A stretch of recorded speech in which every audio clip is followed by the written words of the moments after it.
you are manifesting all of the time, right? Like, I love that you said that. Like, but if your results aren't what you want, then you're not intentionally manifesting. Yeah. Welcome to the Super Bloom Coach, the podcast for life coaches ready to 10x their business. I'm your host, Moriah Riona, and today we are joined by Jamie Berman, a manifesting coach. I am so excited to have Jamie with us today. A little bit of background. I have been following Jamie for years. She used to be the money coach inside of the Life Coach School, Self-Coaching Scholars. And that's how I first came across her. And I was just obsessed. And I learned so much about manifesting and really about money mindset. And it really blew my mind. I want to say I have been following her for years. And it wasn't until very recently that I actually connected with Jamie. And I got to go to her retreat in San Diego. And I got to meet her in person. And it was such a fabulous experience. So honored and excited to have Jamie with us here today. Jamie, I would love for you to kind of talk about your background, how you got into coaching, and what it is that you do for your clients. Yeah, absolutely. Thank you for having me. Yeah, so I am, as you said, a money and manifestation coach, which is so fascinating because I feel like it is a niche that kind of found me. It's not what I originally did. My first business was, well, not my first business, my first life coaching business was actually more around weight loss, health coaching for women with hormonal stuff. And I built a successful business, but it didn't feel quite like fully me anymore. Once I kind of healed my thing, I was like, I don't know if this is what I want to do. And I went more general life coaching. And what I found was that so many people kept hiring me around money coaching and around business coaching. And they're like, wait, you created a successful business. Teach us how. So that's how the niche kind of found me. But how I found money manifestation, like how I got into it and probably why I kept sharing so much about it was because I had such a personal journey with it. So I have been into manifestation since I was pretty young. Like I remember just my mom would always have like Oprah in the background and there'd be people like, Wayne Dyer or Esther Hicks on, and I would just be like immersed in the it was like, ooh, this is so fascinating and interesting. And I started using it at kind of a young age. I remember all through my 20s, I've just always been a dreamer. I've dreamed really big. I've had big goals for myself. I wanted a big, expansive life. So I would manifest all of these incredible things. I remember like moving out to LA, that was a manifestation in and of itself after college. My first home in LA was this house in Hollywood Hills that I got for $500 a month. And just all of these magical things where I was like, oh my gosh, this was my vision. How did this happen? It doesn't make any logical sense, but I created this dream life. But the one area of my life that I really struggled with was money. It was like, oh, I can manifest these things or for free or for cheap or whatever, but I'm always struggling with money. That was challenging. And I was always kind of paycheck to paycheck and just always feeling stressed about it, And I definitely did not grow up around a lot of entrepreneurs or an abundant mindset or anything like that. So it makes sense that that was kind of what I brought with me. And I kept thinking, why can I manifest anything but money? How do these other people do it? Like I would go to Venice Beach and be like, wait, how are these like young people living here in these really cool places, right? Like, why can't I do that? And so that question came up, and I remember just like whenever I first found, actually it was Brooke at the Life Coach School, and she had said the amount of money that you make is directly corresponded with your relationship with money. And that was such a like, wait, what? No wonder, right? I was like, wait a minute. I was like, I don't know what my relationship with money is. I don't even know what that means. But I do know that I'm really good at creating a lot of other things. And I'm good at working really hard. I'm good at putting my all into things. But for some reason, I can never make money, hold on to money, all of that. So that's how the journey started for me personally. And as I started to uncover what my relationship with money was and become actually aware of what do I think about money? What do I feel about money? What comes up for me when I think about it? And I started kind of uncovering those beliefs and just challenging them and starting to believe something new, starting to open up to something new. And I saw the effect immediately. Like that year, I started doing what I was called deep in thought work around money. I mean, you talk about 10x, I 10x'd my business, right? So I went from like $14,000 a year to $100,000 a year. And then it just kept going up from there. Yeah. And it wasn't just in my business. That's what's wild. Like in other areas of my life where abundance started to flow in more. And it was just wild how I saw how that actually works. And so I got very passionate about it. Just become very, very passionate about helping specifically women, but I help men too. I help all genders, but I just feel like with women, we've been so conditioned in one way, and it makes sense that we have been. I mean, like women didn't really have a lot of power around money up until literally like this generation recently. And so yeah, so I just think it's important work to do and it's life-changing work because I do believe anyone can make the kind of money that they want. I think it's a skill anyone can learn and you don't have to be smart. You don't have in terms of like, school smart. You don't have to look a certain way. Like it is something you can learn to do and I think it's something that's important for women to do. Yes, I could not agree more. I mean, we do very different things, but that's why I'm in business, is to empower women and to empower them to make good money, because I think it is just this like looming cloud over us for generations. For like, it is a mindset that, this worthiness. I was just at another retreat recently and we were talking about how, a lot of these ladies were like, maybe 10, 15 years older than me. And they were really the first generation of women that were allowed to own their own businesses. And like, that's just so crazy to me. Well, I mean, I think it brings up 2 points. It's like we have a lot to overcome. And then also we need to realize that the fact that we're not making the money that we dream of making yet, it's not our fault, right? Like we've been so conditioned. I'm so excited to talk to you today because we specifically are going to talk about how to manifest the business of your dreams. And we know that the business of your dreams means making good money.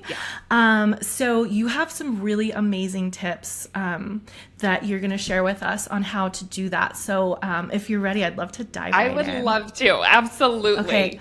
Awesome. So the first tip that you shared with me is to have a clear vision for what you want. Can you explain that a little more? It's so important to get clear on what it is you want and decide, and not necessarily like jump and change it based upon what you see happening, right? I see a lot of people are like, this is my goal. Oh, wait, it's not happening right now. Let's change it, right? And we never actually get clear on like, wait, what is it that I actually want?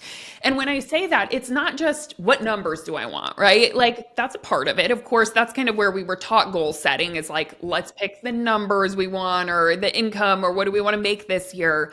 But I love to create an even more expanded vision of like, what does my heart and soul want to experience? What is it that's my purpose? What am I here to give? What is it that I want this business to be in its fullest? How do I want to feel in my business, right? So like getting clear on those things. What's the main top 3 feelings that I want to have and experience in my business, right? And what do I want other people to experience? So I like a very elaborate vision for what we want and like really getting these things down, writing them down. Studies show that your chances of actually fulfilling something go way up if you write this down. So I'm a big fan of either like writing down your vision or creating a vision board for yourself. And I just have seen time and time again, like magic happens when you do this. And I've seen it in my own life and creating so many things that once had felt impossible. Like the life that I have now, I would have pinched myself when I was even 10 years ago, right? And it's because I was willing to dream. I was willing to envision. And I see this with my clients too. When they really tap in, it's like, what do you really want? What does your heart and soul feel called to express? And what are you here for? And creating that vision, it's kind of like the way that I think about it in terms of manifestation is plugging your destination into the GPS system of the universe. We got to know where we're going to get there. And sometimes we're going to end up somewhere even more magical, or maybe there's going to be a pivot along the way, but we would have never found that even more magical place or that pivot if we hadn't decided on one vision. I'm a big fan of it, and I think we can do this in different ways. I think there's, this works differently for everyone. So some people like to make it super, super specific. Some people like it a little more non-specific. But I think having a vision is what matters the most. Yeah, it's so interesting because I think we do go to the number, and I think it's because it's so tangible. And then I don't know about you, but like you'll reach that number and it's like your feeling hasn't changed, right? Like we talk about that, right? In life coaching. And I think having like this vision where you're talking about like a vision board and stuff like that, like the number's great because it's an actual like tangible goal. You can say yes or no, I hit this.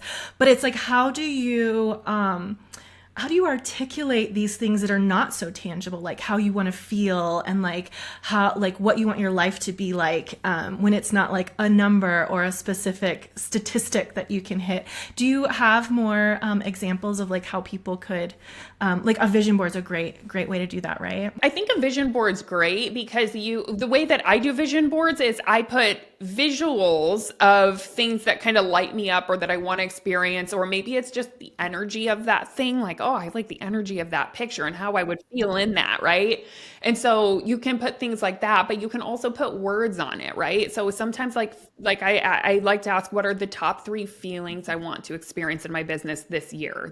And I do it yearly. And so putting those words down on the vision board or even just writing them out. And then also like, what is the deeper why behind it? Why do I actually want to fulfill this? I think can be really empowering to ask, because when we have a vision with a strong why, it starts to pull us. We don't have to try to force it so much, right? So kind of getting clear on that. And whether you do it on a vision board and kind of get it down there or you write this out, I don't think it matters so much as just having decided what you want and where you're headed. Yeah, that's amazing that you bring up that point. I really think that why is so important and we forget that. I remember there was a long time in my business, not too long ago actually, where I was just so numbers driven and not hitting the numbers. Yeah. But somebody asked me like, why do you want that? Like, what is your dream? What do you need that money for? And like, I honestly couldn't tell them. And I started thinking about like, what else in my life, not the money, do I want? And I realized like, I want to make a lot of money because I love mentoring the young women that are working under me.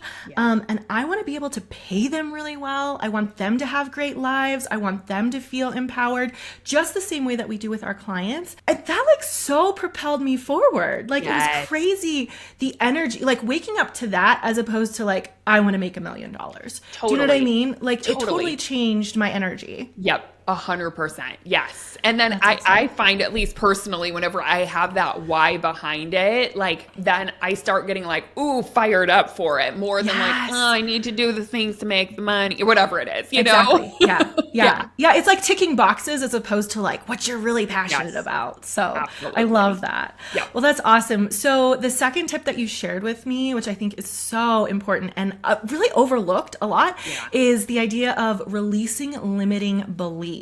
Yeah. You know, this is kind of the difference that I noticed whenever I did this work around releasing limiting beliefs about money. That is when I noticed, oh, that's when it actually was able to come in, right? Because I was trying to manifest it, but I was trying to manifest it with all these limiting beliefs about it, right? Like I'm unworthy of it. I'm not smart enough. I could never do something like that, right? Totally. So it's like, yeah, you can envision it all you want, but if you have all of these beliefs inside of you that are telling you you can't have it, you're not smart enough, it's not for someone like you, or it's wrong, or you're unworthy, like you're not going to get very far, right? It's so important to do that work. No matter what you're manifesting, you want to look at what are your belief systems around it and see what beliefs are serving you and which ones aren't. Easier said than done. This is why I would say y'all need a coach, right? Because like for me, at least, that has been what accelerated the process of shifting limiting beliefs, is actually having a coach that could like listen to me, help me see where I was limiting myself. Because the stories that we tell most often, like me, I'm telling the story of Jamie Berman over and over and over. And it's a story that I just think is life. I just think it's true, you know? And so much of our beliefs we picked up before we were even 8 years old. So we don't even realize their thoughts. We don't realize their beliefs. We just think it's reality. It's how the world is. It's how I am. And yet it's not, right? It's an option and it's a choice that you can choose to hold on to or release. So for me, having a coach was the most helpful thing ever for starting to notice what was a limiting belief, right? Where was I limiting myself? Where was a thought versus a fact?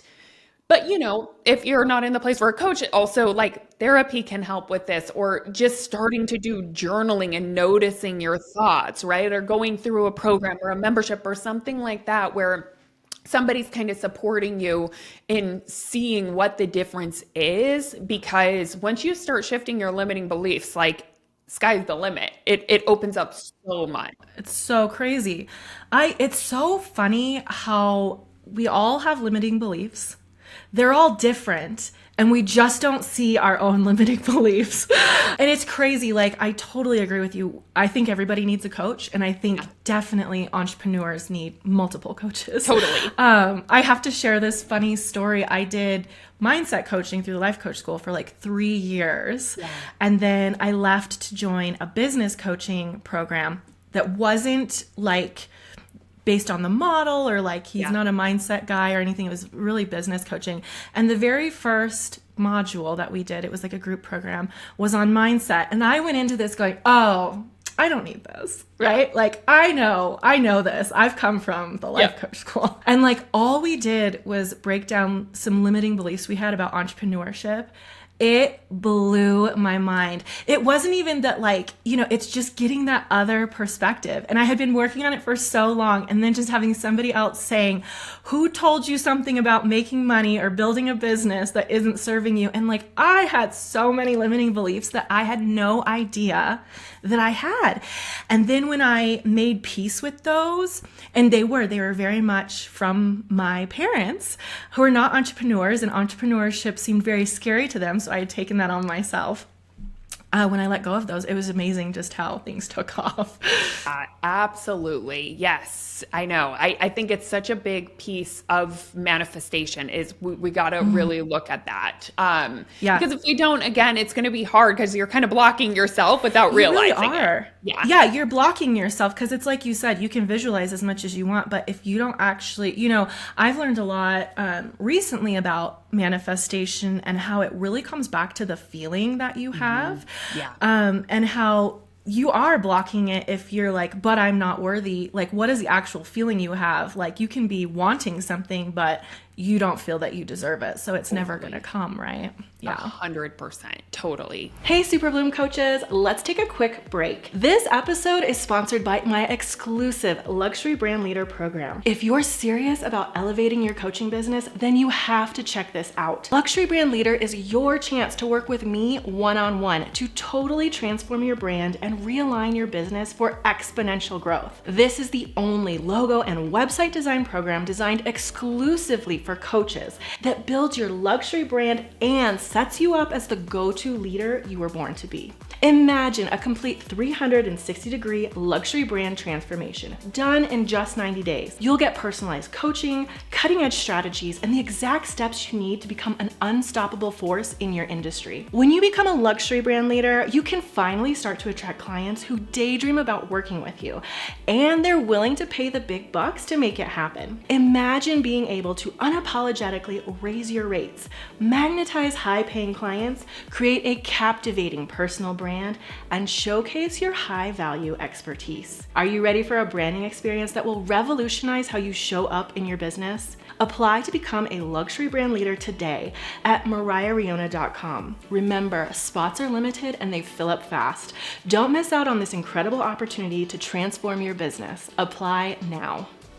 So your next tip that you have, kind of building off of that, is taking courageous and inspired action, which I absolutely love. So can you tell us more about that? Yeah, I also think this is oftentimes a missing piece of what people think of as manifestation because a lot of people have watched the documentary The Secret or read the book The Secret, which is amazing. I'm a huge fan of it, but that's only one piece of manifestation, right? Manifestation is many different universal laws, and that is talking about the law of attraction. So they talk a lot about visualizing it, seeing it done, beautiful, just like we said in step one. But the truth is there are more universal laws than just law of attraction. There's also the law of action, and it's that we have to move in order to create results, right?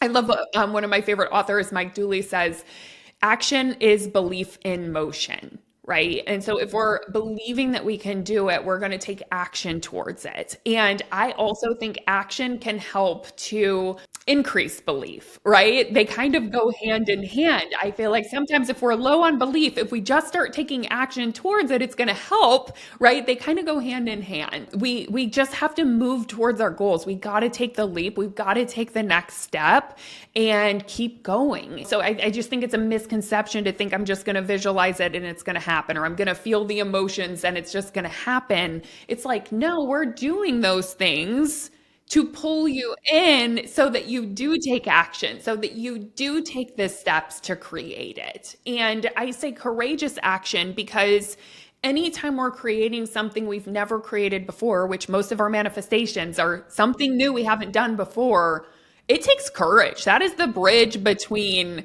it happening or not. Is, are you going to lean into courage and actually go for new things, try new things, step into uncertainty, take the leap, take the next step? I mean, looking back, everything that I've ever manifested that had once felt impossible took so much courage on my part. I was terrified. I was scared, right? I was scared to do it. I was scared, like, even whenever it made sense, I was scared to maybe finally take the action and do it. Whenever I bought my condo, I remember signing it like, oh my God, are we really doing this thing? And like, it's like you have to take the action, even though sometimes it takes courage, and then other times it just takes inspiration, right? Sometimes you're inspired to take that next step. So it's not all scary all the time, but I think it's that combination. Manifesting gets lumped into this like woo woo out there, like, and a lot of people sort of reject the idea of manifestation. And I think what they're rejecting is this idea of just visualizing and being in inaction. And I love that you bring this up because it doesn't work. You have the vision, you have the dream, and you work on manifesting it. But part of manifestation is taking the action. Like, you can't just dream that it's going to happen. It doesn't work that way. Right. And if you look like, a lot of great, Stephen Covey comes to mind. 7 Habits of Highly Successful People. I've read it 3 times and it's so good. And if you read it, like, he's talking about manifestation in there. Yeah. He talks about how everything happens twice because it happens in your mind and then it happens in the real world. And it's like, but he's not saying that you stop there. You don't stop with the mind part. You do it in your mind and then you do it in the real world. And I think that, and I think he's the one that even talks about visualization in his book. And we know that works, right? The visualization. Right. Yeah, you see the Olympians do it, Exactly. Like, picture it. Yeah, 100%. Yeah. And we know that works. It's just, I think sometimes when we think about our businesses or putting it in other realms, it seems a little more woo-woo. The athlete that's doing that, they're visualizing it and then they're practicing 10 to 12 hours a day, right? Yep. They're not just sitting there visualizing it and then getting on the balance beam. So 100%. Yes. You got to take the action. It's so important. And I really like it because it's almost like, it's interesting, when we think about the model that we learned through the life coach school, it's like the first 2, like, the vision and all of that really just leaves you stuck in like kind of your thought and your feeling. Mm-hmm. And we know from the model that you need to move on to the action to get the result, right? So it's just that next step. Yeah. Your listeners are, have learned about the model that our thoughts create our feelings drive our actions create results. It's like, The model is just manifestation, right? And I would say, like, if you don't like that word manifestation, just use the word creation because it's really the same thing. And we're all manifesting all the time. We're all creating all the time. But it's like, are we manifesting what we want? Are we manifesting intentionally or unintentionally? Just using our primitive brain and the conditioning that we grew up with. So it's just the process of creation. And like you said, there are different things that you can bring into that can really support it and help you do that in an intentional way. And we do see athletes doing it all the time.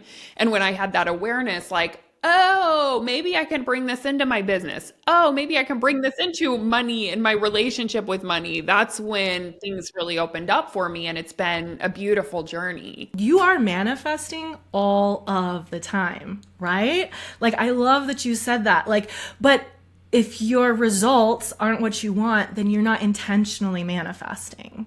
So you're sort of doing it on autopilot. You're doing it with those limiting beliefs that you were talking about, or with your conditioning and all of that. So to do what you're talking about, it's really being intentional with your manifestation. Absolutely. Right. And that's where like the step one of like creating the vision is like really the first step, because a lot of people just don't create the vision, yet they're still manifesting their life. They're still creating things in their life, just not with intention. Yeah. Exactly. I mean, so many people just get up and do a 9 to 5 for 40 years and hit retirement, and that's it. Yeah. Like without a vision, they've just done the steps that everybody does. Like all they does. know, right? And maybe exactly. if it's someone who's like, maybe their soul wanted to be an entrepreneur, but that's all they know. That's all, right? Yeah, totally. 100%. So you have one more tip, and I'm really excited about this one because I listened to one of your podcasts recently, I think before I went to see you at the retreat. And this tip is about opening yourself up to receiving. And you had a whole podcast episode about that, and it was so incredibly powerful. And I didn't realize how much I was struggling with that aspect of it. I didn't even know that was a block that I had. Yeah. You talked about opening up to receiving, and I was like, whoa, like that's a thing. And I realized how blocked I was there. So I would love for you to share more about that. Absolutely. And honestly, I think this is probably the biggest block that I see specifically in women around manifesting and around business and money is this part of us that isn't open to receiving, right? And I say this on so many different levels too. It's whether it's receiving money, whether it's receiving support, receiving inspiration and guidance, kind of like the way that I think it about is you opening up to something bigger than me and receiving that, actually slowing down enough to actually like hear myself and listen and hear those intuitive nudges, right? So many of us are just on this like hamster wheel of do. I have to do it all myself. And the truth is, I always like to think like, yes, there is my part, but then also I'm co-creating with the universe. So I also have to open the space to receive the guidance, receive the messages, be able to touch in on my intuition. So I think of receiving in that way, but that's just one aspect. There's so many aspects that I think we need to open up to in order to manifest our dream business, right? And manifest our dream life. And support is another piece, right? That's a little bit more of the physical. The first piece I touched on was non-physical, but also the physical of like, there's so many women that I hear that are like, I can do it myself, right? Oh, I should be able to do it myself. And my thought is always like, just because I can doesn't mean that I should. It doesn't also mean that it's like, that's what slows us down the most. Because if you want to accelerate your results, receive support, invest in yourself, right? And investing in yourself is receiving. That is opening yourself up to receive help, support, guidance, and not to feel like you're so alone in this. That's such a huge piece. And also the willingness to receive money, right? Like in terms of like exchange for our services, because I see so many women feeling guilty about this. But the truth is there is like, in terms of what I was talking about, universal laws, there's a law of giving and receiving. And within that universal law, we can only give to the extent we're willing to receive. So if you're blocking your receiving and you're like, I can't rest, I can't take downtime and stillness for myself, I can't receive support, I have to figure this out on my own, you're also going to block what you're able to give, which of course, and the value that you're able to give to the world. It goes hand in hand. Yeah, it's so true. And I'm really seeing this in a very like literal sense now because like I said, I've got several young ladies working for me that I'm so excited to like be their boss, which I never thought I would be. It's an interesting role for me. Before, when I would get clients, I would feel like I was taking their money, right? There's like this thought that I think women have, like I'm taking their money. But now, like in a very literal way, I'm just like what you said, like you have to receive to give. And it's like I have to receive a substantial amount to give my my workers their paychecks, and by doing that to give the clients really great results. Like it's so true, right? And I do really want to touch on, I think this is a uniquely feminine issue. I think that women are conditioned to just work for free. We've been doing it for millennia. We work hard in the home. They call it invisible labor. Yeah. Women still are working full-time jobs and carrying a lot more of the weight in the home because it's just expected. And then we don't feel like we can ask for help. And I think all of that, like knowing your worth, and I don't mean your self-worth, but knowing your worth so that you can ask for the money that you deserve. And then also asking for help. It's all so important. There's one more aspect that I actually want to touch on that was really big for me, and I see this with clients too. So I also think in the time, at least that I grew up, I also had seen my mom relying on a man for support. So I kind of made this contract at a young age. I will never rely on a man. Like I am going to make my own money. It's a part of it's a part of what drives me.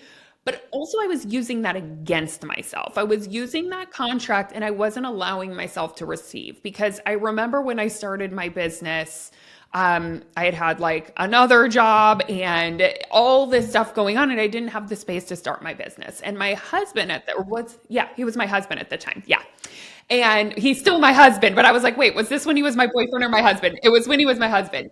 And he was like, I can support you. Like, I so believe in you. It's totally fine. You don't have to work all these hours. Like, he was in a place where he could support me financially. And I was like, oh no, like I did not think that was okay. And even though I think I allowed him to, there was a part of me that always felt like I have to do more. I have to go to the grocery store more. I have to do more of the errands in order to feel worthy of receiving this. And I completely blocked that. And I remember kind of like as I was doing my work around money and abundance, seeing like, wait a minute, this is money that wants to flow in to support me with this.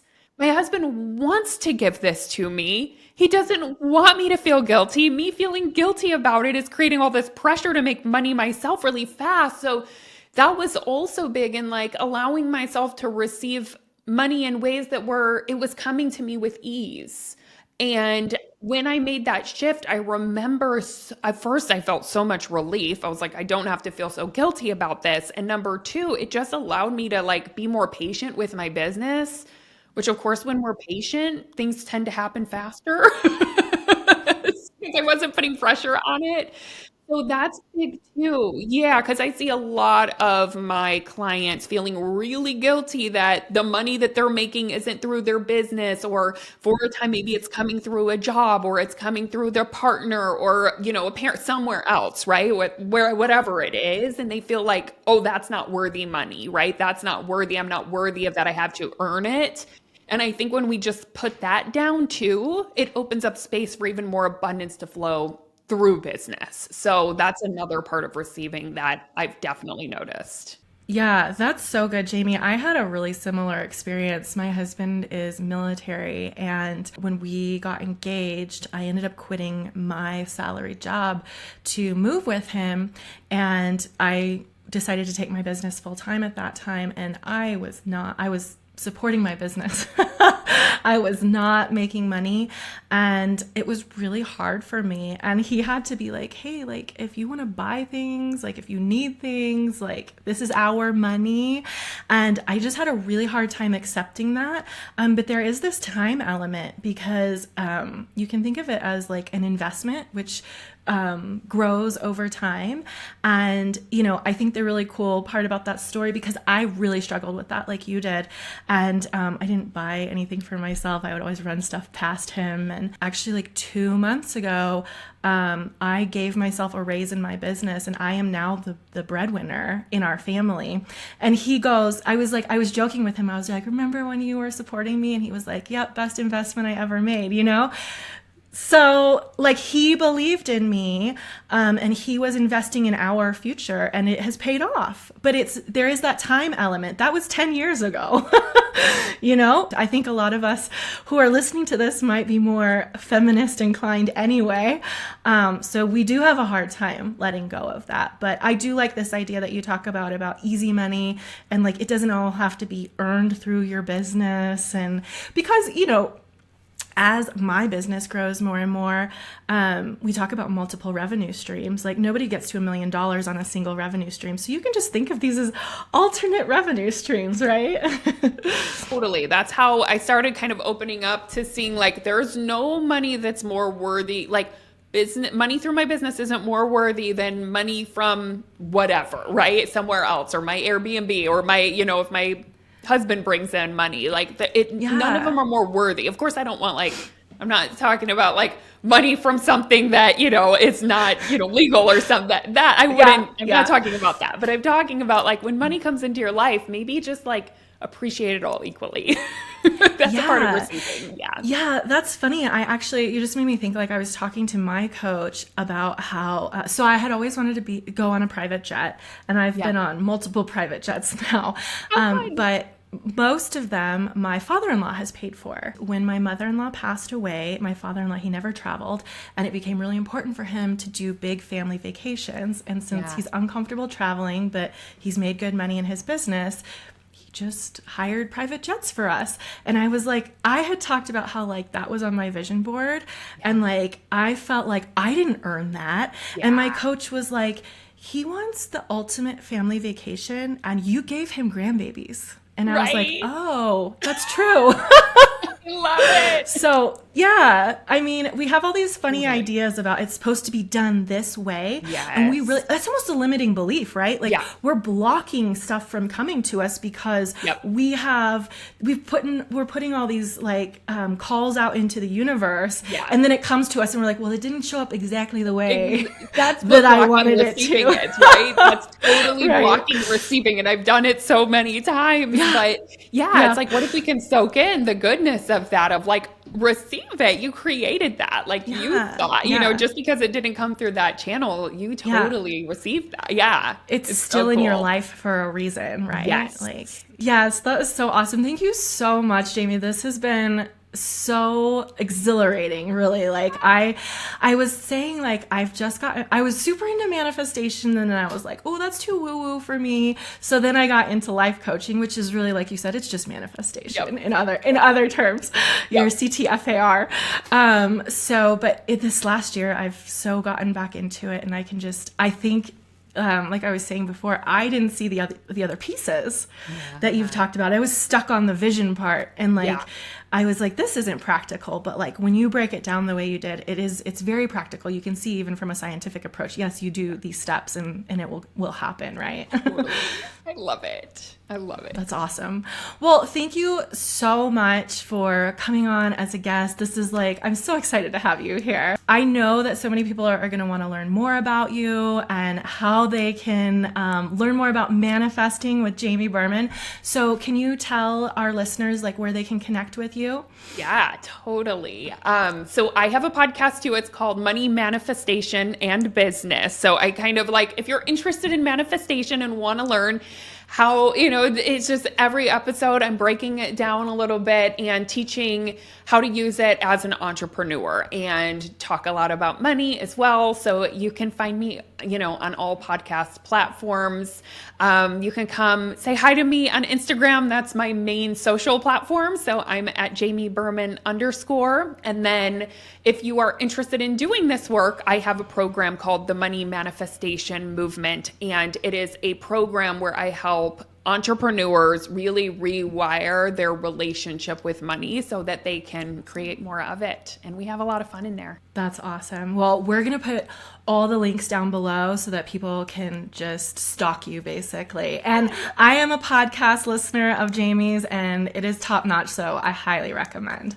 So thank you again, Jamie. So appreciate you. Thank you. I appreciate it. Thanks for listening to this episode of Super Bloom Coach, the podcast for life coaches ready to 10x their business. If you enjoyed today's episode, I know you'll love my free course, 5-Figure Clients, the secret to attracting high-ticket coaching clients. Inside, I'll show you how I went from attracting bargain hunter clients to exclusively booking clients at a 5-figure price point. If you're ready to start working with clients who understand the tremendous value you bring to the table, and to stop working with clients who don't, then this course is for you. Over 4 days, you'll learn why offering a high-ticket service is better for you and your client, how to craft your irresistible high-ticket offer that practically sells itself, and the 2 things you need to convey in order to sell high-ticket services. Also, how to position yourself as a luxury brand leader so you can charge a premium for your top-notch services. Sign up now at mariahriona.com/free-course and start attracting those high-ticket clients today.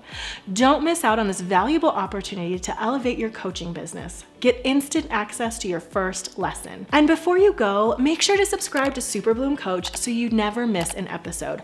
We've got some incredible content lined up to help you 10x your coaching business and achieve your dreams. If you found value in today's episode, can you do me a quick favor and leave a review? Your feedback helps me reach more coaches like you who are ready to elevate their business. Thanks so much for listening. I'll see you next time.